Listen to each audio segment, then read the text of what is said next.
சுவைக்காக நான் கொஞ்சம் சர்க்கரை போட்டுக்கிறேன். கொஞ்சமாக ஒரு பிஞ்சு தான், ரொம்ப போடல. என்கிட்ட வெல்லம் போடுவாங்க, என்கிட்ட வெல்லம் இல்லை, அதனால் ஒரு பிஞ்சு தான். ரொம்ப போட்டால் நல்லா இருக்காது, போடாமலாம் விட்டுடலாம். எனக்கு சுவைக்காக கொஞ்சமாக நான் சர்க்கரை போட்டுக்கிட்டேன். மோஸ்ட்லி வெல்லம் போட்டால் நல்லது. குழம்பு நல்லா கொதிக்குது பாருங்கள்.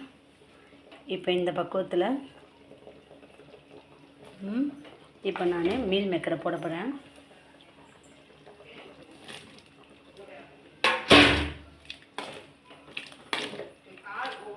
சுவையான மீல் மேக்கர் குழம்பு தயாராகிடுச்சு.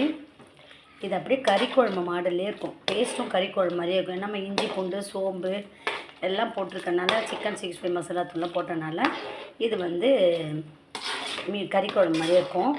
இது வித்தியாசமான இன்றைக்கி ஒரு வகையான குழம்பு. செய்ததே செய்தால்